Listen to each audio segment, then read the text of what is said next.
5장 14절입니다. 예배소서 5장 14절. 하나님께서 오늘 우리들에게 주시는 말씀은 예배소서 5장 14절. 다 같이 일어나셔서 한 절 함께 합독하도록 하겠습니다.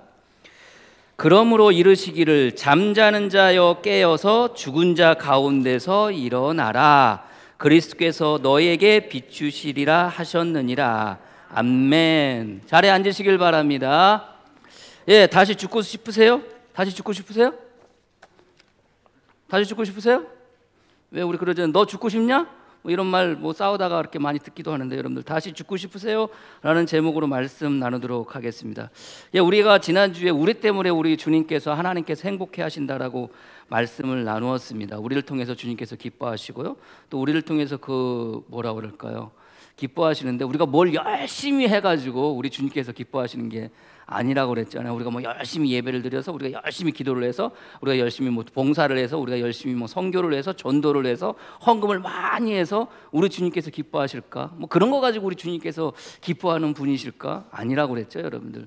우리 주님께서는 그냥 우리가 있는 그 자리, 그냥 있는 모습 그대로 여러분들이 있어야 할 그곳에 있는 것만으로도 우리 주님께서 기뻐하신다라고 우리가 지난주에 말씀을 나누었습니다. 어찌 보면 그 원형의 모습, 우리 주님께서 저와 여러분들을, 인간을 창조하실 때 창조의 원형의 모습으로 있었을 그때 저와 여러분들, 그것으로 말미암아 우리 주님께서 기뻐하시고 행복해 하신다라고 지난주에 같이 말씀을 나누었어요. 그래서 여러분들 탕자의 비유 맨 마지막에 같이 말씀을 나누지 않았겠습니까? 둘째 아들을 보면서 그 아버지의 마음이 여러분들 어떤 마음이었겠어요? 기뻐하고 즐거워하는 마음이었고, 또 큰아들이 와서 그냥 또 화나서 이야기하는데도 불구하고 또 큰아들을 향해서도 하는 이야기가 뭡니까? 내가 기뻐하고 즐거워하지 않겠느냐. 그냥 죽었다고 생각했던 그 아들이 돌아온 것만으로도, 자기 곁에 있는 것만으로도, 자기에게 돌아온 것만으로도, 그리고 그의 곁에 있는 것만으로도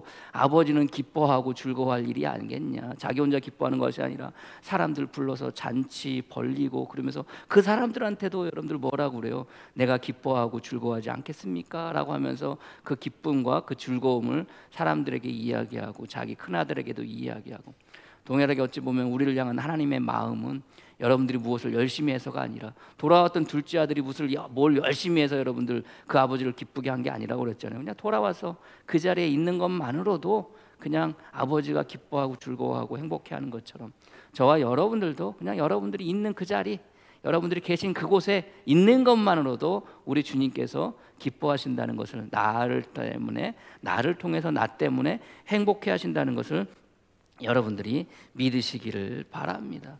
그러면서 여러분들 계속해서 바울이 하는 이야기는 뭐라고 그랬어요? 계속 우리의 존재가 무엇인지에 대해서 계속해서 이야기하고 말한다고 그랬잖아요. 그래서 예배소서 1장 시작이 되어지면서 계속 우리가 어떤 존재인지에 대해서 이야기를 합니다. 그러니까 여러분들, 내가 어떤 사람인지, 내가 누구인지에 대해서 여러분들 자각하고 그것을 잊지 않고 살아가는 게 얼마나 중요한지 아십니까?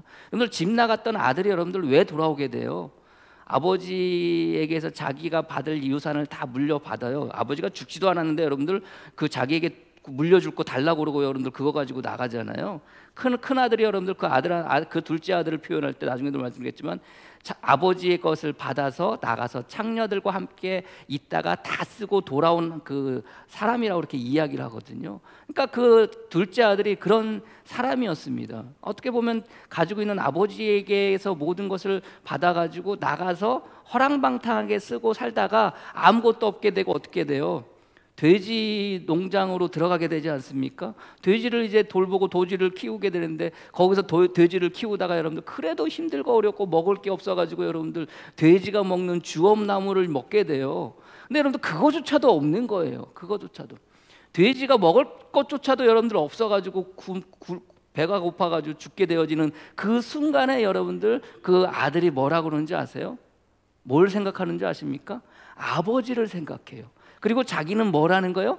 아버지의 아들이라는 것을 생각하게 됩니다. 누가복음 15장 17절 이하에, 그가 돼지를 먹는 주염 열매로 배를 채우고자 하되 주는 자가 없는지라. 이에 스스로 돌이켜 이르되 내 아버지에게는 양식이 풍족한 품꾼이 얼마나 많은가. 나는 여기서 주려 죽는구나. 누구를 생각하는 거예요? 아버지를 생각하는 거예요. 아버지를 생각한다는 것은 자기가 곧 누구라는 거예요? 아버지의 아들이라는 거예요. 내가 일어나 아버지께 가서 이르기를, 아버지, 내가 하늘과 아버지께 죄를 지었사오니. 여러분들 생각해 보세요.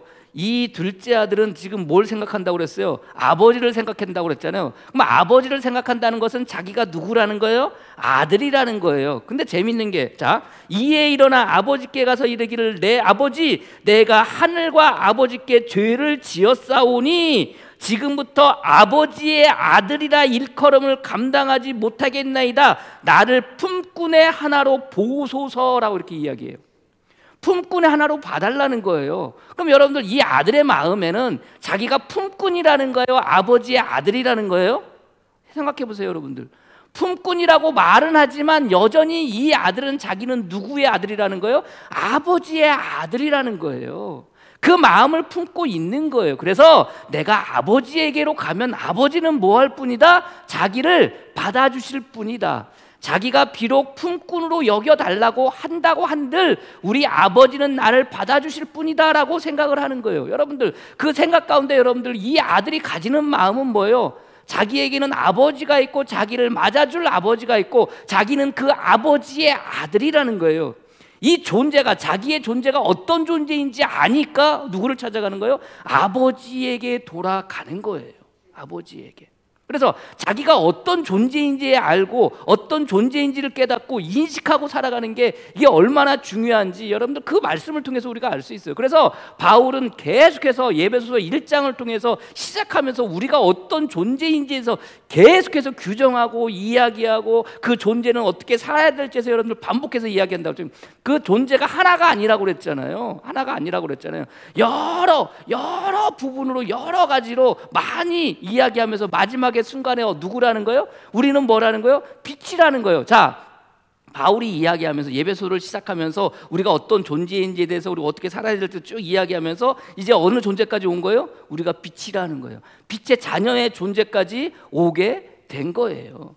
바울을 계속해서 그렇게 이야기해요. 그래서 우리가 살아가면서요, 여러분들이 나든 성도이고 나는 예수 믿는 사람이다라는 것을 우리가 인식하고 살아가는 것도 굉장히 중요하고, 특별히 바울이 이야기한 우리가 어떤 존재인지에 대해서 이것을 끊임없이 우리가 생각하고 끊임없이 잊지 않고 살아가야 되는 거예요.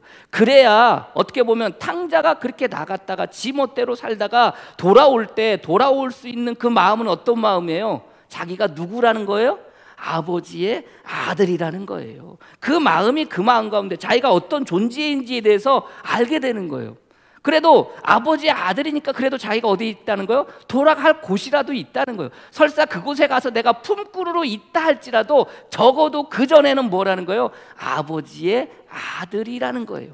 그 존재를 그 마음 가운데 이 탕자는 뭐하고 있었던 거예요? 인식하고 있었던 거예요. 그래서 내가 누구인지에 대해서 이것을 깨닫고 살아가는 거, 이게 얼마나 중요한지 여러분들 아시고, 특별히 여러분들 바울을 통해서 계속 예배소를 통해서 여러분들이 어떤 존재인지에 대해서 계속해서 이야기하게 되는데, 그것을 끊임없이 여러분들이 마음 가운데 기억하시고 숙지하시고 여러분들 그렇게 살아갈 수 있는 저와 여러분이 되어지기를 주님의 이름으로 간절히 축복합니다. 그래서 내가 어떤 존재인지에 대해서 그것을 붙잡고 살아가는 것, 이게 굉장히 중요하다는 거예요.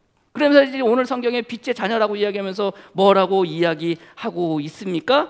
그러므로 이르시기를 잠자는 자여 깨어 죽은 자들 가운데서 일어나라, 이렇게 이야기를 해요. 말씀을 준비하면서 여러분들 그런 생각을 해봤어요.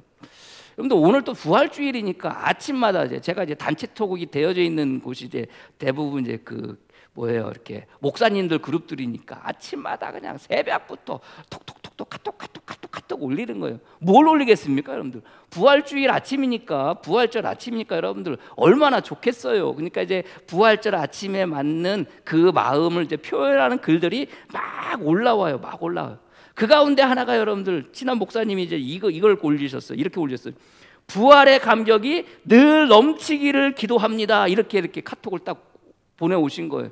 뭐 단체톡에 올리신 거죠. 대부분의 목사님들이 부활의 기쁨을 누립시다. 뭐 부활의 기쁨과 그 감격을 우리가 뭐 그렇게 보면은 넘치기를 소망한다는 그런 내용의 그런 이제 카톡 문구들이 이제 그 카톡 뭐라고 그래야 되나 그 메시지가 계속 올라와요. 오늘 아침에 드는 생각이 뭐 어제 뭐 설교를 준비하면서도 그렇고 이거 부활의 감격이라, 부활의 기쁨이라. 부활의 기쁨이 여러분 마음 가운데 있으십니까? 부활의 감격이 여러분들 마음 가운데 있으세요? 정말로 있으십니까? 어때요, 여러분들? 그냥 남이 기쁘다고 그러니까 남이 감격스럽다고 하니까 여러분 마음 가운데 예수님이 부활하신 그 기쁨이 여러분 마음 가운데 있으시나요? 그 감격이 여러분 마음 가운데 있으시나요? 여러분들 그 기쁨과 감격이라는 게 솔직히 돌아가신 아버지가 살아나셨다고 하면야 얼마나 기쁘겠습니까? 안 그래요? 얼마나 감격이 되겠습니까? 근데 예수님이 돌아가셨다가 사셨다는 거예요. 근데 예수님이 돌아가셨다가 죽으셨다가 다시 살아났어? 근데 왜 여러분들에게 기쁨이 됩니까? 그게 왜 여러분들에게 감격이 돼요? 사셔서 뭐가 좋은데? 예수님이 사신 거지. 여러분들이 사랑하는 아버지가 살아난 것도 아니고, 여러분들이 사랑했던 어머님이 다시 살아나는 것도 아니고, 여러분이 사랑했던 누군가가 다시 살아나는 것도 아닌데, 부활한 것도 아닌데, 그게 왜 기쁨이 돼요? 왜 감격이 돼요? 그렇지 않습니까? 솔직히 그저 남들이 교회 다니고 예수 믿고 성도니까 그저 기쁘다고 하니까 그저 기쁜 줄 알고, 감격이라고 하니까 그저 감격인 줄 알고 그렇게 살았던 거지, 예수님이 사신 게 뭐 그렇게 기쁨이에요? 내가 사는 것도 아니고, 내가 뭐 나중에 죽었다가 살아난다고 하는데 그 마음의 소망을 가지고 살아가는데 그거는요 나중 얘기잖아요. 죽고 나서의 이야기잖아요. 여러분들 예수님의 부활을 믿으세요? 예수님이 죽고 나신다면 다시 여러분들이 다시 살아날 것을 믿으세요? 아멘이신가요? 안타깝지만 카톨릭 신문에서 여러분들 2020년도에 설문조사를 했어요. 2020년도에. 안타깝지만 카톨릭 교인의 52%인가 53%가 부활을 믿지 않아요. 개신교의 45%인가가 부활을 믿지 않아요. 교회를 다니는데, 성당을 다니는데 부활을 안 믿는다니까요. 설문조사를 했어요. 신이 있다에 54%의 사람 가운데 그 54%, 전체적인 신이 없다 있다라고 했는데 신이 있다라고 54%의 사람들이 믿어요. 근데 54% 그 믿는 가운데 50여 프로가 부활을 믿어요. 나머지는 부활을 믿지 않아요. 부활의 감격, 부활의 기쁨 우리 마음 가운데 가지고 있다고 하는데 솔직히 그것이 내 삶 가운데 무슨 도움이 되나고요? 여러분들 부활주일 설교 여러분들 한번 들어보세요. 다른 교회 부활주일 설교 한번 들어보세요. 요즘 부활주일의 주제가 뭔지 아십니까? 부활은 사실이다. 부활을 믿어야 된다. 부활은 역사적인 사실이다. 이게 부활절 주일이에요. 대부분의 교회들이, 큰 교회들이. 왜 그런지 아십니까? 부활을 안 믿어요. 안 믿어요. 그냥 교회 다니니까 부활하셨다고 하니까 부활하셨나 보다 생각하지, 겉으로는 기쁘다고 그러지, 겉으로는 감격하다고 그러지, 안 믿는 사람들이 반이라니까요. 여러분들 안타깝지만 여러분들 부활을 믿습니까? 하니까 여러분들 아멘으로 화답해줘서 너무나도 감사해요. 그런데 우리가 살아오는 삶 속에서 부활을 정말로 믿고 살아가는 그 기쁨이 내 마음 가운데 있는가? 그 감격이 내 마음 가운데 있는가? 기쁘다고 하는데, 감격이라고 하는데, 예수님이 다시 사셔서 나의 삶에 무슨 도움이 된다고, 지금 내 삶 가운데 무슨 변화가 있다고, 예수님이 부활하셨다고 여러분들의 삶의 부분들이 모든 것들이 좋아집니까? 만사 형통해집니까? 어때요 여러분들? 여러분들이 힘들고 어려운 일이 문제가 해결이 되어집니까? 어때요? 똑같잖아요. 현실은 바뀌는 게 하나도 없어요. 그저 예수님이 살아나셨던 것, 예수님 개인이 살아나셨다는 거하고 나하고 내 삶과하고는 아무 소용이 없어요. 아무 상관이 없어요. 근데 이게 무슨 기쁨이 될 것이며 이게 무슨 감격이 되겠습니까? 그렇지 않습니까? 기쁘다고 그러는데, 감격한다고 그러는데. 오늘 말씀에 아까 친한 목사님이 하시는 거예요. 보내주신 거예요. 부활의 기쁨과 감격이 늘 넘치기를 기도합니다. 그래, 부활의 기쁨, 부활의 감격이 내 삶 가운데 매 순간순간 넘쳐. 어쩌라고? 어쩔 겁니까 여러분들? 요즘 말로 뭐예요? 어쩔 TV. 그래서 요즘 말로 근데 뭐 어쩌라고 갑자기? 이거예요 여러분들. 부활의 기쁨, 부활의 감격. 저도 처음에 여러분들 기도 내용에 그 공동의 기도에 그걸 넣었지만 정말로 내 마음 가운데 부활의 기쁨, 부활의 감격. 여러분들 부활의 기쁨, 부활의 감격은 누가 살아나야 부활의 기쁨, 부활의 감격이 있어요? 솔직히 아버지가 살아나야지, 어머니가 살아나야지, 내가 사랑하는 사람이 살아나야지. 그렇지 않습니까? 죽었던 내가 사랑했던 사람이 죽어서 지금 이 순간 부활해서 다시 살아나야지. 그게 기쁨이고 그게 감격이지. 솔직히 아니 주님이 돌아가셨다가 다시 사셨어. 이게 기쁨이고 감격이라는 것은 결국 뭐예요? 내가 죽어도 다시 살아날 거다. 이것 때문에 여러분들 기뻐하는 거 아닙니까? 내가 죽어도 다시 살아날 거다. 이것 때문에 여러분들 감격하는 거 아니에요? 여러분 생각해 보세요. 여러분들이 죽으셨어요. 다시 살아나고 싶으세요? 말씀드릴게요. 여러분 여쭤볼게요. 여러분들이 어떻게 하다가 여러분들이 돌아가셨어. 다시 이 세상 가운데 살아나고 싶으세요? 왜 살아나고 싶으세요? 마음 가운데 다시 살고 싶으면 왜 살고 싶으세요? 지금 살아왔던 삶의 부분들을 누리고 싶고 또 아프고 또 슬프긴 하지만 그래도 여러분들 사랑했던 사람들이 이곳에 있으니까 살고 싶은 거 아닙니까? 솔직히 다시 그런 건가요, 여러분들? 네? 다시 살고 싶다는 마음이 여러분 마음 가운데 가지게 될 텐데 여러분들 왜 다시 살고 싶으세요? 여러분들 죽으면 어디 가세요? 어디 가세요? 제가 뭐 어려운 거 물어봐요, 여러분들. 죽으면 어디 가요? 하나님의 나라, 천국. 죽으면 여러분들 그곳에 가신다며. 근데 여기서 다시 오고 싶으세요? 다시 살아나고 싶으세요? 다시 묻겠습니다. 여러분들 죽었다가 다시 살고 싶으세요? 다시 살고 싶으세요? 아니요. 하나님 나라에 가고 싶어요. 거기서 그냥 주님과 계속 있고 싶어요. 하나님과 있고 싶어요. 근데 다시 살아나고 싶어. 부활의 기쁨, 부활의 감격. 내가 다시 주님이 십자가에 못 박혀 돌아가셨던 것처럼 내가 다시 살아난다는 게 기쁘다는 거예요. 이게 감격이라는 거예요. 그 모순 아닙니까? 성도들의 모습 아니에요? 죽으면 하나님 나라에 갈 텐데, 죽으면 정말 하나님께서 우리 예수님께서 이 땅 가운데 오셨다가 그 예비하신 처소에 우리가 가게 될 텐데, 예? 그렇잖아요. 그곳에 있을 텐데 굳이 왜 이 풍진 세상 이곳에 다시 오고 싶어 하냐고요. 왜 다시 살고 싶어 하냐고요. 죽으면 죽은 것으로 끝나야지. 그리고 하나님 나라에서 주님과 더불어 함께 살아가는 거죠. 그런 거 아닙니까? 왜 다시 살고 싶어요? 목회 처음 나왔는데요, 선배 목사님이 계셨어요. 포천에서 개척을 하셔봤는데 너무 힘들어요. 개척교회 힘든 거 다 알잖아요. 교인도 없고 자기들 식구끼리 그냥 예배 드리는 거 너무나도 힘들어요. 힘들어가지고 너무 힘드니까 여러분들 선배 목사님한테 기껏 묻는 게 뭔지 아세요? 목사님, 주님 언제 와요? 주님 언제 와요? 주님 오시면 여러분들 그 힘든 개척이 어떻게 돼요? 개척이 개척해서 목회 생활이 끝나는 거 아닙니까?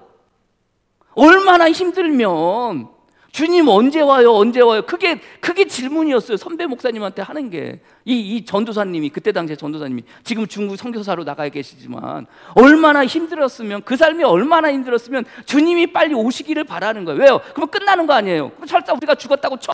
그럼 우리는 어디로 갔어? 하늘나라에 갔어.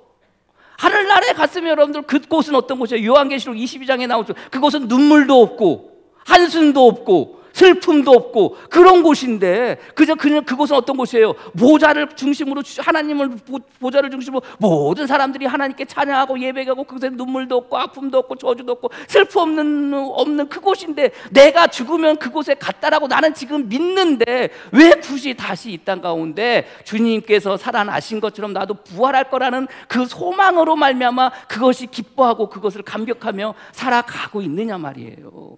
그냥 그곳에서 계속 살지. 안 그렇습니까, 여러분들? 굳이 뭐 이곳에 올 거 아니에요? 세상 불교는요, 여러분들 최고의 경지, 도에 이르는 최고의 경지가 뭔지 아십니까? 열반이에요, 열반. 아픔도 없고 고통도 없고 그곳, 그런 상황 잘 모르지만 그게 열반이라고 표현을 해요. 사람들은 여러분들 다시 이 땅 가운데 살아나기를 원해. 그곳에서는 윤회한다고 그러잖아요. 다시 사람으로 태어나기를 원하잖아요. 여러분, 사람으로 태어나는 게 좋은 줄 아세요? 아니에요. 고통이에요, 고통. 뭘 태어나. 그래서 여러분 열반이라는 게 다시 사람으로 태어나지 않는 그 지경, 그 경지, 그게 여러분들 열반이에요. 사람으로 다시 태어나는 게 아니에요. 뭘 부활을 해요? 부활을 하면 여전히 우리의 삶에 부분은 여러분들 달라질 게 뭐 있어요? 다시 처음으로 아기 때로 돌아간다면야 조금 내가 이제 과거의 것을 생각해서 요 때는 이렇게 하고 저 때는 저렇게 해가지고 조금 더 나은 삶을 살 수 있을 거라고 생각을 하겠지만, 내가 지금 상황에서 죽었다가 다시 태어난다고 한들 나의 삶에 달라지는 건 하나도 없어요. 그런 건가요, 여러분들? 그게 기쁨이에요? 그게 감격이에요? 그것 때문에 기뻐하고 그것 때문에 감격해 하십니까? 주님은 기껏 그 기쁨과 그 감격을 우리에게 주시려고 십자가에 못 박혀 돌아가시고 난 다음에 사흘 만에 부활하신 건가요? 그 기쁨 맛보게 하려고? 슬퍼하는 사람들 다시 만나게 해서 여러분들 그것으로 말미암아 기뻐하게 하려고? 그것 때문에 여러분들 주님이 십자가에 못 박혀 돌아가셨다가 다시 살아난 겁니까? 제가 여러분들 예배 소설을 같이 말씀을 나누면서 우리는 이 땅 가운데 잠깐 뭐한 사람들이라고 그랬어요? 남아있는 사람들이라고 그랬잖아요. 남아있는데 우리는 결국 누구에게로 가요? 하나님께로 가는 거라고 그랬잖아요. 하나님께로 가게 되면 결국 우리는 뭐 하는 거예요? 지금 잠깐 이 땅에서 뭐 하는 거예요? 하나님께로 갔을 때 누려야 될 그 삶을 우리는 잠깐 여기서 뭐 하는 거예요? 연습하는 거라고 그랬잖아요. 연습하는 거라고 그랬잖아요. 부활이라는 게, 우리는 죽어서 다시 살아나는 걸 부활이라고 그렇게 말을 하지 않습니까? 그렇잖아요. 그래서 기쁨이고 그래서 감격이겠죠. 그럼 여러분들 생각해 보세요. 우리는 여러분들 죽었다가 다시 살아나는 존재가 아닌가요? 존재에 대해서 여러분들에게 이야기하는, 오늘 성경의 말씀에 뭐라고 그래요? 오늘 성경 말씀 다시 읽어볼게요. 자, 그러므로 이르시기를 잠자는 자여 깨어서 죽은 자들 가운데서 일어나라. 누구 보고? 저와 여러분들 보고. 잠자는 자여 깨어라, 죽은 자 가운데서 일어나라라고 이렇게 이야기를 해요. 여기서 잠잔다는 표현이 뭡니까? 그야말로 잠자는 거예요. 그야말로. 근데 깨어나라라는 표현을 보면은 이 잠자는 게 어떤 모습인지, 어떤 게 잠자는지 알 수가 있어요. 깨어나라는 게 의미가 뭐냐면은 모든 인체의 신경을, 모든 인체의 감경을 한 곳으로 모으다는 의미예요. 헬라의 그 의미가. 네? 우리의 신경을, 우리의 감각을 한 곳으로 모으는 거예요. 당연하겠죠. 깰 때는 여러분들 자다가 여러분들 감각도 못 느끼고 그렇게 자다가 이렇게 잘 때는, 그러다가 깨어날 때는 여러분들 우리가 가지고 있는 그 감각을 어떻게 되는 거예요? 모으고 이렇게 활성화되는 거 아닙니까, 여러분들? 그렇잖아요. 그래서 깨어나는 거예요. 그럼 여러분들 이 깨어난다는 말, 우리의 모든 감각과 우리의 모든 신체의 그 기관들의 감각을 다시금 일어나게 하는 게 언제 또 그렇게 할 수 있어요? 언제 그렇게 할 수 있어요? 죽었다가 다시 살아날 때. 그래서 오늘 성경에 그러므로 이르시기를 잠자는 자여 깨어서라고 할 때 이 깬다는 말이 그럼 다른 곳에서는 어떻게 쓰여질까? 똑같은 단어인데 우리 한글 성경으로는 깬다라는 말로 여기는 번역을 했는데, 이 말을 다른 말로 또 번역을 했다면 이 잠자는 의미가 어떤 의미인지 우리가 대충 유추해 볼 수 있겠죠. 자, 이 깬다는 말을 마태복음 17장 22절 이하에 갈릴리에 모일 때 예수께서 제자들에게 이르시되 인자가 장차 사람들의 손에 넘겨져 죽임을 당하고 제3일 만에 살아나리라 하시니 제자들이 매우 근심하리라. 그래서 제3일 만에 살아나리라라는 이 단어가 오늘 성경에 깨어라라는 단어하고 같은 단어예요. 마태복음이나 요한복음이나 사복음서에 보면은요, 이 단어가 다 깨다, 일어나다라는 말로 쓰여지기도 하지만 여러분들 놀랍게도 다시 살아나다라는 의미로 많이 쓰여져요. 사도행전 13장 20절 말씀에 하나님이 죽은 자들 가운데서 그를 살리신지라. 죽은 자들 가운데서 누구를 살리셨어요? 예수님을 살리셨어요. 이 죽은 자들 가운데서 다 그를 살리신지라 할 때 이 살리신다라는 단어가 오늘 성경에 깨어라라는 단어예요. 고린도전서 15장 13절 말씀에 만일 죽은 자의 부활이 없으면 그리스도도 다시 살아나지 못하였으리라 라고 말하는 때 여기서 다시 살아나다라는 단어가 깨어라라는 단어예요. 자, 이제 여러분들 생각해 보세요. 그럼 잠잔다는 의미가 어떤 의미예요? 여기서 말하는 잠잔다는 의미가 저와 여러분들고 바울이 지금 뭐라고 그래요? 잠자는 자여 깨어라라고 그러잖아요. 잠자는 자여 깨어라. 그럼 여기서 말하는 잠잔다는 게 곧 뭐예요? 죽었다는 거예요. 그냥 우리가 생각하는 그 잠이 아니라 죽었다는 거예요. 왜 죽었어요, 여러분들? 옛사람의 모습으로 살아갔던 삶의 모든 그 과정을 바울은 뭐라고 그래요? 죽었다고 표현을 하잖아요. 죽었다고 표현을 하잖아요. 제가 아까 고린도전서 15장 13절 읽었죠. 만일 죽은 자의 부활이 없으면 그리스도도 다시 살아나지 못하였으리라. 다시 살아난다는 말이 오늘 성경에 깨어라는 말이라고 그랬잖아요. 근데 고린도전서 5장 15장 13절 말씀에 만일 죽은 자의 부활이 없으면, 여기서 말하는 부활이라는 단어가 주님이 부활하셨다는 그 단어예요. 그럼 여러분들 생각해 보세요. 그 부활이라는 단어와 다시 살아난다는 단어가, 부활이 뭡니까? 다시 사는 거 아니에요? 근데 여러분들 왜 구별해서 썼을까요? 성경은 계속해서 공부를 했어요. 부활이라는 단어가 도대체 뭘까? 다시 살아난다는 거하고 부활하고 뭐가 다를까? 사람이 죽었다가 다시 살아나는 걸 여러분들 부활이라고 그렇게 얘기하나요? 어때요 여러분들? 여러분들이 죽었다고 살아났어, 부활이라는 말을 씁니까? 쓸기야 쓰겠죠. 근데 여러분들 성경은 꼭 다시 살아났다는 표현을 쓰지 부활이라는 말을 쓰지 않아요. 근데 놀랍게도 여러분들 부활이라는 단어가 다시 살아났던, 오늘 성경에 깨어라는 단어에서 유래된 단어예요. 잘 따라오세요 여러분들. 이 부활이라는 단어가 오늘 성경에 깨어라라는 이 단어에서 유래된 단어예요. 그리고 그 뒤에 여러분들 보세요. 죽은 자들 가운데서 일어나라라고 이렇게 되어져 있잖아요. 죽은 자들 가운데서 일어나라, 다시 살아난다는 거예요. 다시 일어난다는 거예요. 그러면 재밌는 게 이 부활이라는 단어가 다시 일어나다, 다시 깨어나다라는 의미인데, 그럼 이 부활의 의미는 뭘까? 그러면 부활은 다시 일어나다, 깨어나다는 단어에서 왔다고 말씀드렸잖아요. 그러면 이 일어나다, 오늘 성경에 다시 일어나다 가운데서 일어나라다는 의미가 어떤 의미인 줄 아세요? 위에 위치에 놓다라는 단어, 두 단어가 합쳐진 단어예요. 위에 놓다, 위에 다시 놓다. 이 얘기 뭐예요? 원래 자리에 놓다. 이게 일어나라는 단어의 의미예요. 이 단어에서 어떤 단어가 나왔어요? 부활이라는 단어가 나왔어요. 그럼 여러분 생각해 보세요. 부활이라는 게 다시 살아났다고 생각하는 게 부활이 아니에요. 부활은 다시 원래 있던 위치에 위치에 놓여지고서 다시 일어나는 것, 다시 살아나는 것, 이게 부활인 거예요. 이게 부활인 거예요. 자, 저와 여러분들 부활의 기쁨, 부활의 감격이라고 그렇게 이야기하잖아요. 여러분들 부활의 기쁨, 부활의 감격을 누려보셨어요? 누리셨나요?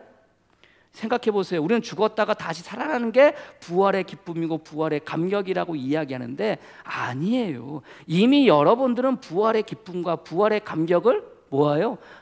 이미 여러분들은 그것을 경험하셨어요. 이미 여러분들은 주님이 십자가에 못 박혀 돌아가셨다 다시 살아나신 이 부활이 이미 여러분들에게 뭐 하신 거예요? 임한 거예요. 믿으십니까? 자, 잘 따라오세요. 왜? 자, 예배소서 2장 볼까요? 예배소서 2장 1절 같이 읽겠습니다. 2장 1절 다시 시작. 그는 허물과 죄로 죽었던 너희를 뭐 하셨다? 살리셨도다. 이게 뭐예요? 이게 부활이에요. 이게 부활이에요. 허물과 죄로 죽었던 너희를 살리셨도다. 다시 살아난 거잖아요. 근데 허물과 죄로 해서 죽었는데 이제 우리가 어디로 다시 살아나게 되는 거예요? 우리가 어디로 다시 살아나는 거예요? 그게 여러분들 하나님의 자녀로 다시 살아나는 거고, 하나님의 기업으로 다시 살아나는 거고, 하나님의 상속자로 다시 살아나는 거고, 예? 그런 거예요 여러분들. 우리가 다시 산다는 것은, 부활했다는 것은 허물과 죄로 인해서 이미 저와 여러분들은 뭐 하신 거예요? 죽은 거예요. 이미 우리는 사망 선고를 받은 자들이에요. 사망한 거예요. 그러나 바울의 이야기처럼 말처럼 2장 1절의 시작이 그는 허물과 죄로 죽었던 너희를 살리셨도다. 그때 너희는 그 가운데서 행하여 이 세상 풍조를 따르고 공중의 권세 잡은 자를 따랐으니 곧 지금의 불순종의 아들들 가운데서 역사하는 영이라. 전에는 우리도 다 그 가운데서 우리 육체의 욕심을 따라 지내며 육체의 마음에 원하는 것을 하여 다른 이들과 같이 본질상 진노의 자녀였더라. 긍휼이 풍성하신 하나님이 우리를 사랑하신 그 사랑을 인하여 허물로 죽었어요. 누가? 저와 여러분들이. 믿으십니까? 죽었던 존재예요. 죽은 그리스도와 함께, 허물로 죽은 우리를 그리스도와 함께 살리셨고 너희는 은혜로 구원을 받은 것이라. 또 함께 일으키사 그리스도 예수 안에서 함께 하늘에 앉히시니 라고 되어 있어요.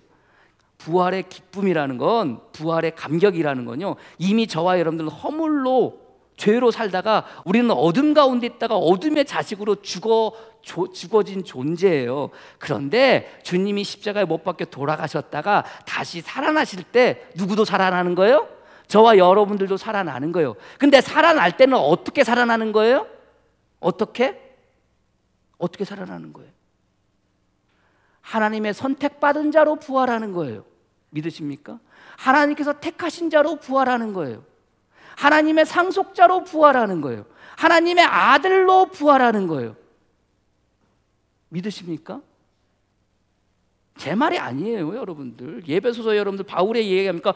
허물로 죽은 우리를 그리스도와 함께 살리셨고 너희는 은혜로 구원을 받은 것이라. 그러니까 주님이 다시 사셨다는 게, 여러분들 그저 죽어서 다시 살아난 거 우리가 물론 우리 마음 가운데 소망을 가지고 살아가지만, 우리도 죽었다가 다시 살아날까는 소망을 가지고 살아가지만, 그러나 주님이 십자가에 못 박혀 돌아가셨다 다시 사시는 순간 그 사심을 통해서, 그 다시 살아나심을 통해서 누가 다시 산 거예요? 저와 여러분들이 다시 산 거예요. 어둠의 자식으로 살다가 죽었던 저와 여러분들이 다시 살아난 거예요. 그게 부활의 기쁨이고 그게 부활의 감격이에요. 그러면 저와 여러분들 어떻게 사셔야 돼요? 부활의 기쁨, 부활의 감격으로 허물과 죄로 죽었던 우리가 그리스도와 함께 다시 사셨으니, 그리스도와 함께 누구처럼? 말씀드렸잖아요. 하나님께서 선택하신 자로, 하나님께서 택하신 자로, 하나님의 자녀로, 하나님의 상속자로 그렇게 살아가셔야 되는 거예요. 그 자리에 있을 때 하나님께서 뭐 하시는 거예요? 기뻐하시는 거예요. 이게 부활의 기쁨이고 이게 부활의 감격이라는 것을 여러분들이 믿으시기를 바랍니다. 네? 이미 여러분은요 그 부활을 경험하신 거예요. 죽었다가 살아난 거니까. 그래서 오늘 본문에 바울이 그렇게 이야기하는 거예요. 오늘 본문에 뭐래요? 자는 자여 깨어라, 죽은 자들 가운데서 일어나라. 이게 뭐예요? 이게 다시 살아났다는 의미예요. 그것으로 말미암아 살아가라는 거예요. 제가 그랬잖아요. 제가 여러분들 바울이 뭐 한다고요? 존재를 계속해서 우리가 어떤 존재인지에 대해서 계속해서 이야기한다고. 오늘 성경도 마찬가지죠. 이제 너희는 죽은 자가 아니라는 거예요. 죽었던 자가 아니라는 거예요. 죽은 자가 아니라 이제는 너희는 그리스도와 함께 다시 살아난 자라는 거예요. 십자가 못 박혀 돌아가서 다시 살아난 게 부활이라면 저와 여러분들도 동일해요. 부활이 된 거예요. 부활하신 거예요. 믿으십니까? 부활이 뭐라고 그랬어요? 원래 위치에 돌아가는 것, 원래 있어야 할 자리에 돌아가는 것, 이게 부활의 의미라고 그랬잖아요. 그렇게 다시 살아나는 것. 그러면 저와 여러분들은 다시 살아나는 순간 허물과 죄로 인해서 죽었던 저와 여러분들을 주님께서 원래 위치의 자리로 옮겨 놓으시는 거예요. 그게 뭐예요? 그게 하나님의 자녀가 되는 거고 하나님의 상속자가 되는 거고 하나님의 기업이 되는 것이고 빛이 되어지는 거고 그런 거예요, 여러분들. 네? 여러분들은 이미 그 부활의 기쁨과 부활의 감격이 여러분들에게 이미 있음을 여러분들이 믿으시고 여러분들이 이미 그것을 경험하셨음을 믿으시기를 바랍니다. 물론 주님이 이 땅 가운데 다시 오실 그날 부활의 소망을 가지고 우리가 이 땅 가운데 살아가고는 있지만, 그러나 이미 여러분들은 주님께서 십자가에 못 박혀 돌아가실 때, 주님이 다시 살아나실 때 이제 내가 다시 살아난 거예요. 무엇으로? 하나님의 자녀로, 무엇으로? 하나님의 상속자로, 무엇으로? 하나님의 기업으로, 무엇으로? 빛의 자녀로. 근데 여러분들 다시 죽고 싶으세요? 다시 돌아가고 싶으세요? 아니잖아요. 그게 부활의 기쁨이에요. 그게 부활의 감격이에요. 부활의 기쁨을 가지고 부활의 감격을 가지고 살아가는 사람들의 삶의 모습인 거예요. 근데 어떻게 해요, 우리들? 계속 돌아가잖아요. 계속 돌아가잖아요. 네? 어둠의 자식으로 계속 돌아가잖아요. 계속 죽잖아요. 안 그렇습니까? 죽지 말아야 되는데 그 죽음은 한번 그것으로 끝나고 이제 우리는 부활된 자로 이 땅 가운데 살아가야 되는데 자꾸 죽으려고 그래요. 자꾸 죽으려고 그래요. 아니요. 죽지 마세요. 죽지 마세요. 다시 죽고 싶으세요? 너 죽고 싶냐? 아니요. 죽고 싶은 사람이 어디 있어요? 근데 왜 자꾸 옛사람의 모습으로 죽어지려고 그러고 옛사람의 모습으로 자꾸 돌아가려고 해요? 오늘 성경에 뭐래요? 잠자는 자여 깨어라, 죽은 자 가운데서 일어나라. 이제 너희는 일어났다. 빛의 자녀로 예수 그리스도의 빛을 비추어라. 비추어라. 이게 우리가 살아가는 삶의 모습이라는 것을 여러분들이 믿으시기를 바랍니다. 지난주에요, 외국에 사는 친구 제가 연락을 했어요. 목회한다고 외국으로 갔어요. 그런데 여러분들, 들리는 이야기가 무슨 카페테리아를 한대요. 인수해가지고. 그러니까 장사하는 거예요. 카페 하는 거예요. 그 이야기를 듣고 너무나도 안타까워서 전화를 했어요. 이런 얘기 저런 얘기 하는데요, 뭐 어떻게 하다가 뭐 감리교 이야기도 하고 뭐 이런 얘기 저런 얘기 막 했어요. 근데 참 안타까운 게, 그 녀석 하는 말 가운데 안타까운 게 이제는 목회 안 한다는 거예요. 거기 가가지고요, 얼마나 여기서도 쌩 고생을 했어요. 여기서도 개척을 3번인가 4번 했는데요, 3번 4번 개척하는 동안 안 돼. 안 된다는 게 교회가 부흥이 안 돼. 교인이 많아지지 않는 거예요. 그냥 한 20명, 15명, 20명 그렇게 개척을 해도 안 되는 거예요. 그러다 힘들어가지고 결국은 캐나다 가서 목회한다고 갔는데, 거기서도 어떻게 하죠? 거기 교회 자리 청빙받아서 갔어요. 갔는데요, 세상에 거기 장로님 한 분이 교회 자정을 꽉 쥐고 말이죠, 안 주는 거예요. 안 주는 거예요. 아니, 교회 목회하고 하려고 그러면 여러분들 뭐 이렇게 좀 재정도 있어야 되는 거 아닙니까? 그걸 꼭 쥐고 여러분들 안 주는 거예요. 하다못해 여러분들 목사님 사례비도 안 주는 거예요. 그걸 가지고 결국은, 왜 그러면 그 전임자도 그렇게 해서 쫓겨났으니까 이 녀석이 갔는데, 그것도 어떻게 해결해 보려고 했는데 안 되는 거예요. 결국은요, 쫓겨나다시피 해서 쫓겨났어요. 마음의 상처가 됐는지 어떻게 됐는지 목회 안 한다는 거예요. 목회 안 한다는 거예요. 그래서 여러분들 어떻게 해서 가게를 열었다는 거예요? 가게를 열었는데요, 하는 이야기가 너무 마음이 아파요. 자기 가게 하면서요, 카페 하면서 드는 생각이, 제일 무서운 게 뭔 줄 아세요? 제일 무서운 게 예수 믿는 사람 만나는 게 제일 무섭대요. 여러분들 생각해 보세요. 아니, 목회했던 사람이, 목사였던 사람이 농담 삼아 그렇게 말했는지 모르겠는데 예수 믿는 사람 만나는 게 제일 두렵대요. 예수 믿는 사람 만나는 게. 왜 이 녀석은, 이 친구는 예수 믿는 사람 만나는 게 두려울까요? 아니, 외국에서 나가서 사는데 한국 사람 가운데 예수 믿는 사람 만나면 얼마나 좋겠어요. 얼마나 기쁨이 되겠어요. 얼마나 위안이 되겠어요. 근데요, 예수 믿는 사람 만나는 게 두렵다는 거예요. 가슴이 억장이 무너져. 억장이 무너져. 야, 얼마나 참 예수 믿는 사람들이 사는 게 그랬으면, 살아가는 게 그랬으면 목사가 저렇게 말할까? 이야기는 뭐예요? 얼마나 예수 믿는 사람들 때문에, 얼마나 교인들 때문에 뒤였으면 예수 믿는 사람 만나는 게 두렵다고 이야기했을까? 자기는요, 그냥 이 장사하는 게 목회라고 생각하고 그냥 장사하겠다는 거. 장사하겠다는 거. 마음이 아파요, 마음. 그래서 내가, 야, 그래, 그냥 너희가 서로 사랑하면 내 제자인 줄 알리라고 주님께서 말씀하셨듯이 그냥 네 가족들 사랑하고 네 주위에 있는 사람들을 사랑하고 그러면서 그냥 살아라.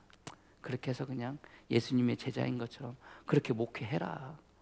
목회해서 목회가 아니라 그렇게 살아가면서, 그렇게 살아냄을 통해서 그냥 목회해라. 이런 말을 해주었어요. 여러분 생각해 보세요. 바울이 한 번도 안 주고, 여러분들 솔직히 예배소서 읽으면은 여러분들 생각해 보세요. 그냥 뭐 2장 1절, 그는 허물과 죄로 죽었던 너희를 살리셨도다. 살린 사람으로 살아라. 그러면 끝날 일 아닙니까? 솔직히. 근데 계속해서 우리의 존재를 계속해서 바꿔가면서 계속해서 이야기를 해요. 왜 그래요? 이렇게 못 사니까.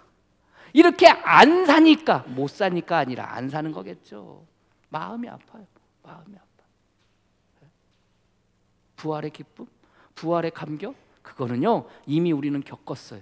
허물과 죄로 죽었던 저와 여러분들을 우리 주님께서 십자가에 못 박혀 돌아가시면서 살아나시는 순간 여러분들은 다시 살아나셨어요. 믿으십니까? 이 기쁨과 이 감격이 있으면 여러분들 어떻게 사셔야 되는 거예요? 부활한 자로 살아가셔야 되는 거예요. 다시 옛사람의 모습으로 허물과 죄로 죽었던 그 모습으로 돌아가시겠습니까?